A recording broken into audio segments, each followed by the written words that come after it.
السلام عليكم ورحمة الله وبركاته habeenimo wanaagsan akhyaartana daawanaysa meel kastood ka joogtaan daafaha caalamka ku soo dhawaada youtube-keena Mbadiya Barri channel wararka caawa aan idin hayno waxa ugu dooran Mareykanka Yurub Afrika iyo wararka Soomaalida Asia way ku jirtaa warar caawa aad u badan baan idin haynaa isagoo faahfaahsan ku soo dhawaada siyaasadda dibadda ee Mareykanka iyo amniga bariga dhexe ayaa sii kacsan iyadoo indhaha caalamku ay si gaar ah ugu jeedaan dagaalka Gaza iyo saameynta uu leeyahay xasiloonida caalamka. Dowladda Mareykanka ayaa xoojinaysa wada shaqaynta amni iyo diblomaasiyadeed ee ay la leedahay dalal badan, gaar ahaan la dagaalanka argagixisada iyo sugidda amniga gobollada colaaddu hadheeyeen.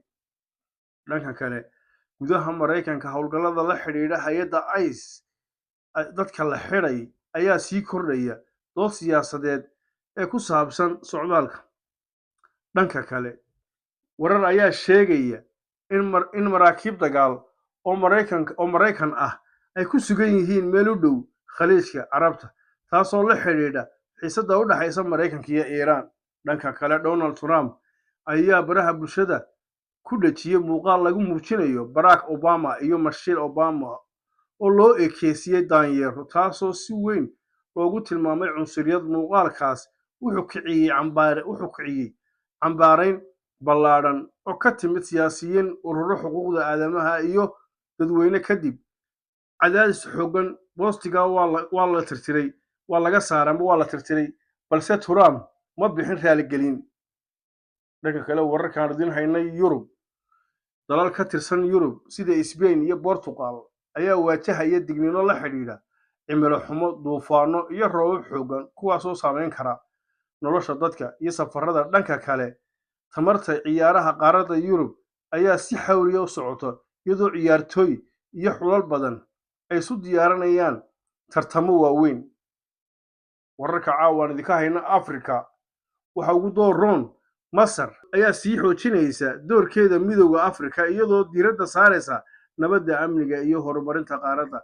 Ka hor shirar muhiim ah oo la filayo, shirkadda Royal Air Maroc ayaa iyaduna kordhisay duulimaadyadeeda isku xidha Afrika, Yurub iyo Mareykanka si loo dhiirigeliyo ganacsiga iyo dalxiiska. Sidoo kale, madaxweynaha Jamhuuriyadda Federaalka Soomaaliya Xasan Sheekh Maxamuud ayaa booqasho rasmi ah ku tagay magaalada Qaahira ee dalka Masar. Madaxweynaha ayaa la kulmi doona dhigiisa Masar Cabdifataax al-Siisi, iyagoo ka wada hadli doona arrimaha amniga, nabadda gobolka iyo ilaalinta marinada ganacsiga ee muhiimka ah. Safarka ayaa qayb ka ah boqoshooyin shaqo iyo madaxweynuhu ku marayo dalal kala duwan si loo xoojiyo xiriirka diblomaasiyadeed ee danaha Soomaaliya. Dhanka kale, baarlamaanka Soomaaliya ayaa weli wajahaya buuq iyo muran siyaasadeed, taasoo muujinaysa caqabadaha ka jira hannaanka siyaasadeed iyo wada shaqaynta hay'adaha dowladda. Maanta oo u dambeysay, baarlamaanka Soomaaliya waxaa ka socday gacan ka hadal booliska iyo xildhibaanada. Dhanka kale, wararka ka imaanaya Somaliland, madaxweynaha Somaliland Cabdiraxmaan Maxamed Cabdilaahi Ciro ayaa wareysi siiyay Sky News Arabic, isagoo ka hadlay xiriirka Somaliland iyo Soomaaliya iyo arrimaha amniga sida la dagaalanka argagixisada iyo burcadbadeedda. Madaxweynaha ayaa sheegay in Somaliland ay isu aragto dal jiray ka hor midowgii Soomaaliya, isla markaana aanay jirin iskaashi amni oo toos ah oo ka dhexeeya Soomaaliya. Wafdiga wasiirada la socday safarkiisa Imaaraadka Carabta ayaa dib ugu soo laabtay Hargeysa. Sidoo kale, madaxweynaha Soomaaliya maanta wareysi laga qaadayay ayaa sheegay in haddii Israa'iil soo degto Somaliland uu la dagaalami doono inta tamartiisa, isagoon tamarba meesha ku hayn. Balse waxa uu jawaabay walaalkaa jawaab adag ka siiyey wasiirka arrimaha dibadda ee Israa'iil Gideon Saar. Wasiirka arrimaha dibadda ee Israa'iil Gideon Saar ayaa qoraal ku soo daabacay baraha bulshada kaga hadlay arrimaha Somaliland iyo Soomaaliya. Wuxuu sheegay in haddii Israa'iil ay saldhig ciidan ka samaysato Somaliland ay colaadi timaado, ay isdifaaci doonaan cid kasta oo ka hor timaadana.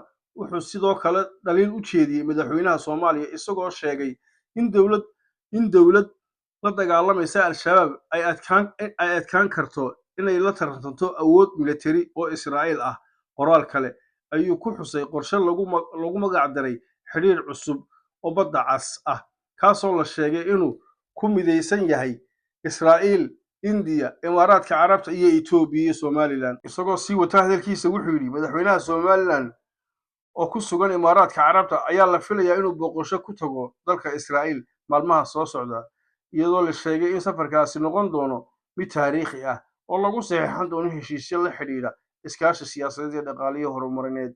Gawda Saar baa sidaa yidhi. Daawadaya war waxaan caawa caalamkeedii ka hayno waa naga intaa tan iyo intaan dib u kulmayna habeenimo wanaagsan. khiyaartana daawanaysaa subscribe, share, like, commentiga please subscribe saara baalka commentigana ka soo qoro waa mahadsantihiin. Bye.